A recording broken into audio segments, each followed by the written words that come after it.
where the chassis knows about the wheels and the joints, and it has a function to turn on the left spinning wheel and the right spinning wheel. By doing that, I'm waving my hands around like you can see me, it makes it easier for us to return just a reference to the chassis, and then later on in our code, simply call a method on the chassis, which I stored in this variable called car, and say, set the left wheel speed to 1,000, which means make that left wheel spin to the left at 1,000 revolutions per second, or 1,000 degrees per second. And so it just makes it easier for us to manipulate this and use this in our game later, instead of having to like reach in and say, where's the tire, set the tire speed. No, I've just got a helper function that does the work for me. So my left wheel spinning helper function, I say function chassis, which is the object that I created above right here. Where is it? The chassis. Dot, and then the name of the function. The first argument is a variable which I am naming self. I could call it anything I want, as long as it's a valid Lua variable name. The second argument is the speed. And then within the code, I simply say, if the wheel speed is 0, do this.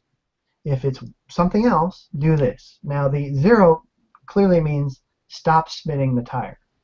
So then, you will have noticed when I created the axles, which is what I'm calling the joints. I created a joint and I stored it in the left axle, a variable called left axle on the chassis, and the right wheel joint I stored in a right axle, could have called it anything, variable on the chassis, so that later on I could just refer to the left and right axles to get the joint.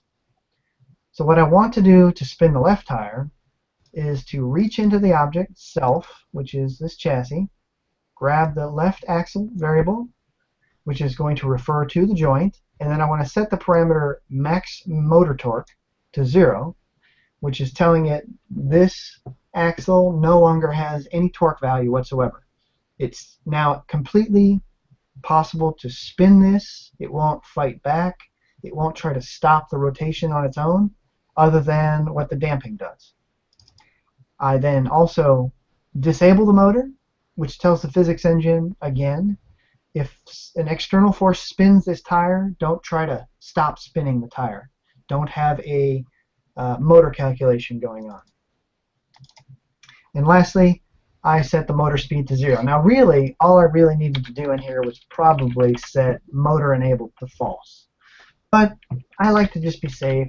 It's just a couple of extra steps. So I set the torque to 0, the speed to 0, and I disabled the motor itself.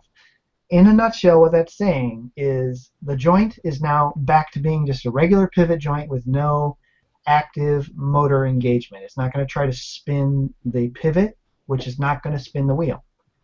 However, if the speed were non-zero, I would set, well, that's just genius. Okay, no, okay, yeah. I would set the max torque to something really high. Now, if this was weak, what would happen is that a weak torque, if the body you're trying to spin has a high mass, the torque is, it's not going to be able to spin that mass. So in general, what I do is I set the torque really high so that I know that it's going to have no problem spinning the body. In a nutshell, for people who are listening, if you're trying to set torque on a pivot joint and the body is not responding the way you think it should, it's not turning well, just keep cranking up the torque. You can make this thing really high. You can make it 1 million, 10 million. The higher you make it, the stronger the motor is. It has nothing to do with the speed other than its ability to achieve that rotational speed that you're trying to get. Weak torque equals weak spin.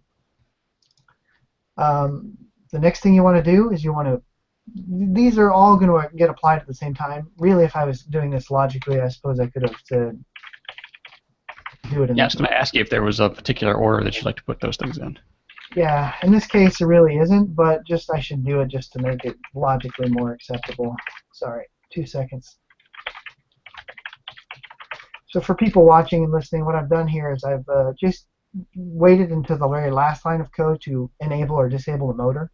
So I set the values first, and then I enable it. In reality, these are all going to get applied in the same moment of frozen time, and so they don't actually get paid attention to until the next phase, the next step, and so it doesn't matter what order I set them in. So I set the torque high. I set the wheel speed to whatever was passed in, which for the left wheel is going to be 1,000 degrees per second. And then, where is it? Sorry.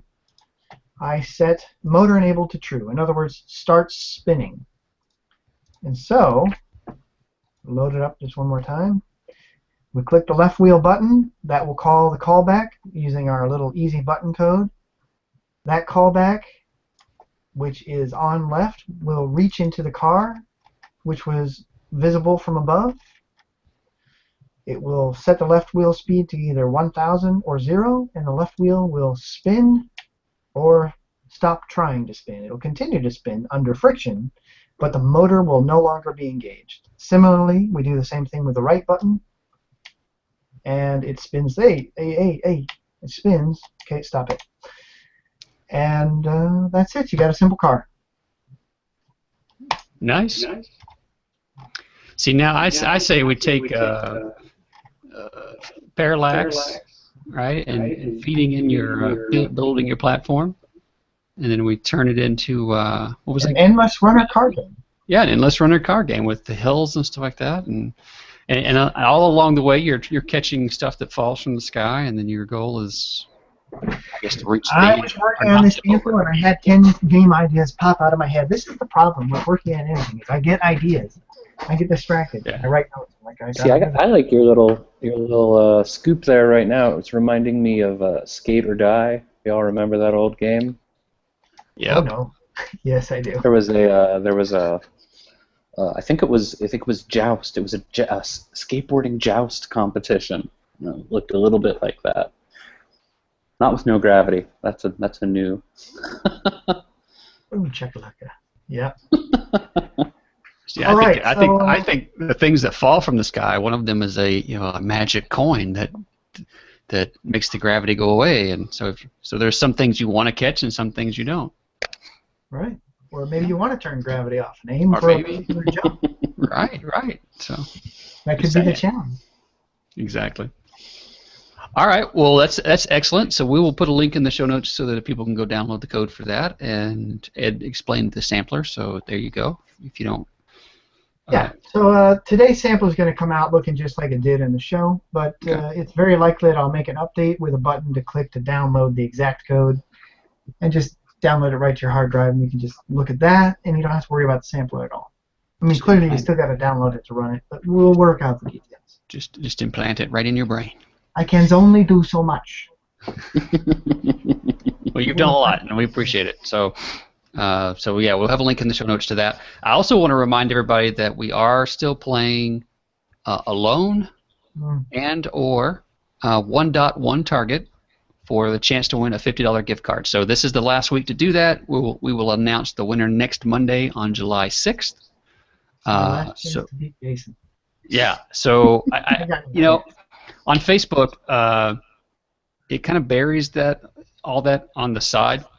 Mm-hmm. So if you go and you look at the post to the page, you guys can find that stuff. I try to bring that stuff up to the top, but sometimes I forget.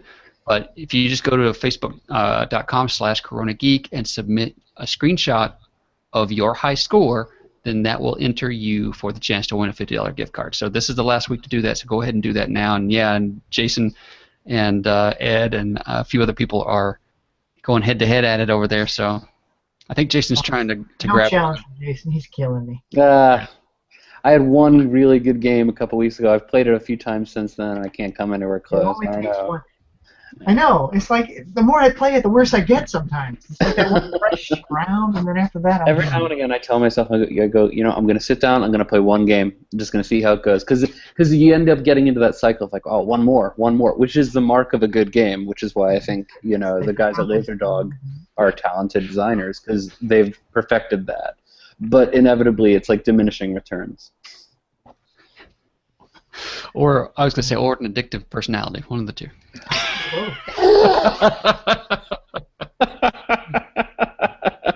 I don't know what you're talking about. I'm gonna go off to AC Yeah. now, and Yeah.